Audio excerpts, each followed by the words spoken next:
এসে ডাক দিয়েছে, পিসিমা পিসিমা। যেই না পিসিমা বলে ডাকিয়েছে ডেকেছে, তখন পড়াশোনা মনে মনে ভাবছে কে কে এত সুধামুখর কণ্ঠে আমায় পিসিমা পিসিমা বলে ডাকলো। এমন তাপিত প্রাণ জুড়ানো ডাকে কি আমায় পিসিমা বলে ডাকলো। কে? আমি কৃষ্ণ। কৃষ্ণ, এতদিন পরে হতভাগিনীর কথা তোর মনে পড়েছে বাবা? এতদিন পরে এসেছিস আমার গৃহে, এতদিন পরে এলি, কিন্তু আমি তোকে বসতে দেবো কোথায় বলতো? কৃষ্ণ ফেলে কলার শ্বাসটা ফেলে দিয়ে খোসাটা কৃষ্ণের মুখে ধরে বলছে, কৃষ্ণ তুমি খাও। কারণ যার ঘরে এত দুঃখ, যার ঘরে এত কষ্ট, গোবিন্দ তো তার ঘরেই যায়। রাস্তায় যেতে যেতে একদিন সুখ আর দুঃখের দেখা হয়েছে। দুঃখ তখন সুখকে বলছে, সুখ রে তুই কত ভালো রে, তুই যে ঘরে থাকিস সেই ঘরের মালিক কত আরামে থাকে, তুই দই রসগোল্লা কত কিছু পাস, তুই কি ভালো রে। সুখ তখন বলেছিল, দুঃখ রে তোর বোঝা ভুল রে, আমি যে ঘরে থাকি সেই জায়গাটা হলো শিয়ালের গর্ত। শিয়ালের গর্তে যত হাড় পড়ে থাকে মাংসের, আমি যে ঘরে থাকি সেখানে তো মাংসের হাড় পড়ে থাকে বল। কিন্তু তুই যে ঘরে থাকিস দুঃখ, বলতো তুই দই রসগোল্লা না খেতে পারিস? একবার ভেবে দেখ, তুই যে ঘরে থাকিস সেই ঘরের যে মানুষ, দুঃখী মানুষটা দিনন্তে কত কষ্ট করে বাড়িতে এসে গোবিন্দের মূর্তির সামনে বসে বলে, হে গোবিন্দ তুমি কি আমাকে দেখা দেবে না দয়া ভয়? তুমি ছাড়া আমার কে আছে বলো? মানুষ প্রথমে গোবিন্দকে বুঝতে চায় না, কিন্তু এই নাম সাগরে যখন ডোবে তখন তারা মনে মনে ভাবে, কেন এতদিন প্রভু আমি তোমার নাম করলাম না? এতদিন যদি তোমার নাম করতাম ভোজন পথে মনে হয় অনেকটা এগিয়ে যেতাম। এটা তারা মনে মনে ভাবে। কারণ ভক্তের যখন কষ্ট আসে তখন কিন্তু ভক্ত যখন ভগবানকে ডেকে বলে, ভগবান আমি তোমায় এত ডাকি, তোমায় এত ভালোবাসি, তা সত্ত্বেও তুমি কেন আমাকে এত কষ্ট দাও, এত দুঃখ দাও? ঠিক আছে, তুমি যদি কষ্ট দাও, দুঃখ দাও, কষ্ট দুঃখই দাও, কিন্তু প্রভু কৃপা করো যেন তুমি ওই চরণ ছাড়া করে দিও না দয়া। পরাশরী কলাটা ছাড়িয়ে কলার শ্বাসটা ফেলে দিয়ে খোসাটা কৃষ্ণের মুখে ধরে বলছি, কৃষ্ণ খাও। এদিকে বিদুর স্নান করতে এসেছিল, শত সহস্র একটা ছেঁড়া কাপড় তো স্নান করছে। একজন খবর দিল, তোমার ঘরে কৃষ্ণ এসেছে। যেই না বলেছে তোমার ঘরে কৃষ্ণ এসেছে, বিদুর কাপড়টা নিংড়াতে নিংড়াতে উলঙ্গ হয়ে ছুটতে ছুটতে গোবিন্দের কাছে এসে দাঁড়িয়েছে। এসে দেখছে পরাশরী কৃষ্ণকে কলার খোসা খাওয়াচ্ছে। বিদুর বলল, পরাশরী তুমি কি পাগলিনী হয়েছ? এতদিন পরে আমার কৃষ্ণ আমাদের ঘরে এলো আর তুমি তাকে কিনা কলার খোসা খাওয়াচ্ছ? পাগলিনী হয়ে গেছো? পরাশরী বলছে, আমি নাই পাগলিনী হয়েছে, তুমি কি হয়েছ? কাপড়টুকু পরে আসার সময় পেলেন না, উলঙ্গ হয়ে সম্মুখে দাঁড়ালেন। বিদুর তখন চোখের জলে ভেসে বলছে, কৃষ্ণ তুই বলতো, কেউ যদি 5 তলা বাড়িতে জন্মগ্রহণ করে সে উলঙ্গ হয়ে জন্মগ্রহণ করে, কেউ যদি ভিখারি ঘরে জন্মগ্রহণ করে, ভ্যান চালিয়ে খায় সেই ঘরে জন্মগ্রহণ করে, সে উলঙ্গ হয়ে জন্মগ্রহণ করে। কেউ যদি 5 তলা বাড়ি থেকে চলে যায় সে উলঙ্গ হয়ে চলে যায়, কেউ যদি ভিখারি ঘর থেকে চলে যায় সে উলঙ্গ হয়ে চলে যায়। এই যাওয়া আসার মাঝখানটা উলঙ্গ, মাঝখানে কদিনে বেশভূষণে সুসজ্জিত হয়। তাই কৃষ্ণ তুই আমাকে আশীর্বাদ কর, আমি যতদিন পৃথিবীতে জন্মগ্রহণ করব আমি যেন কামনা বাসনার বসন খুলে ফেলে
কৃষ্ণ নামে এবারে বলো না হে হরি নাম জপয় অভিরাম হরি নাম জীবনের সাধনা পৃথিবীতে সব কিছু থাকবে, একদিন তুমি চলে যাবে।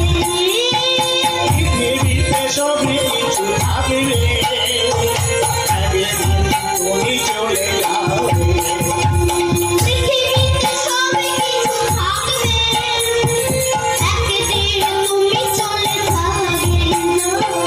পৃথিবীতে সব কিছু থাকবে একদিন তুমি চলে যাবে বিষয় নারী, সুন্দর নারী,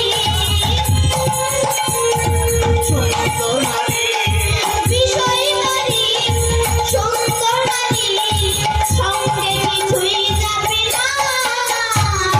হরি নাম একবারে বলো না কৃষ্ণ নামে এবারে বলো না হে হরি নাম জপয় অভিরাম হরি নাম জীবনের সাধনা হরি নাম একবার বলো না, কৃষ্ণ নাম একবার বলো না, এই হরি নাম জপয় অভিরাম, হরি নাম জীবনের সাধনা।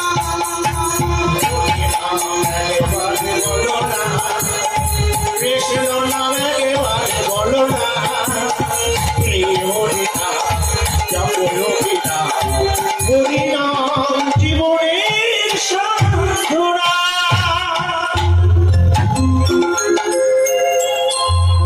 তো গোবিন্দ যখন বিশ্বের নাড়ুগুলো খেলো আর কিছু নাড়ু তো সঙ্গে এনেছিল, সেটা প্রহ্লাদকে খাইয়ে দিয়ে চলে গেল। প্রহ্লাদ ডাক দিল, প্রহরী থালাটা নিয়ে যাও।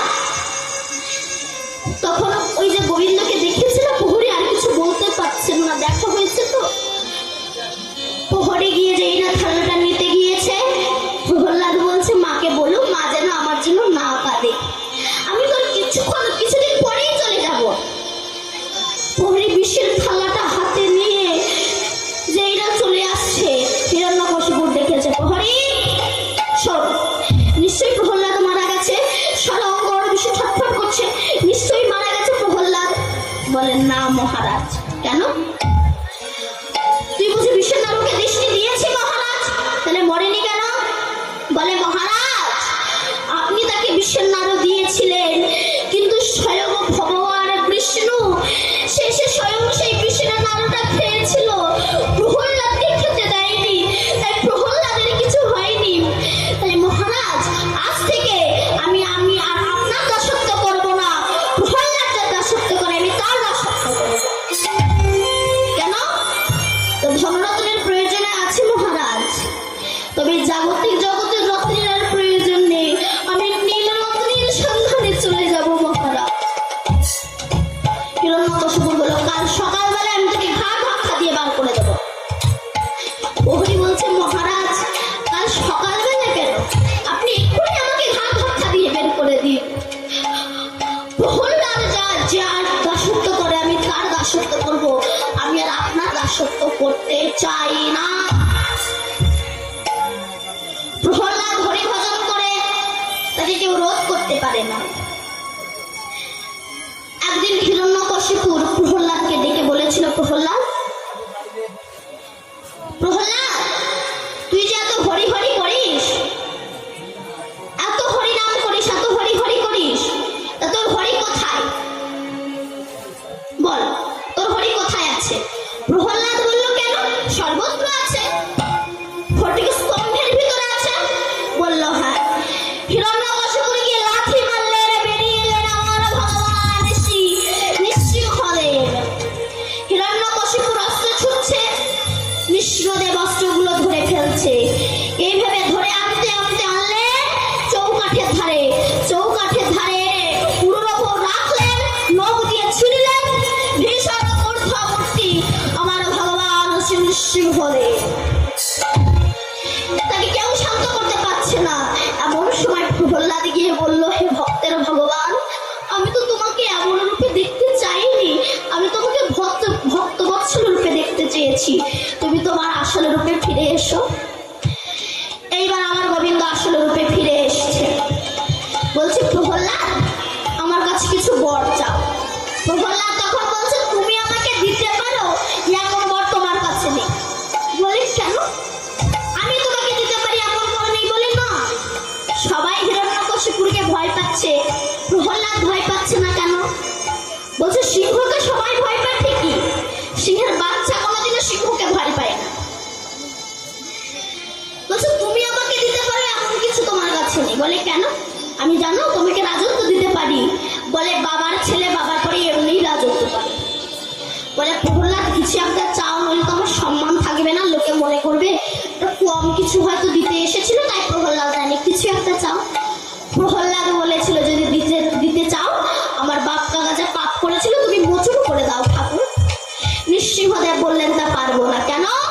তোমার মতো ভক্তের যেদিন এই বংশে জন্ম হয়েছিল তার উপরে 7 আর নিচে 7,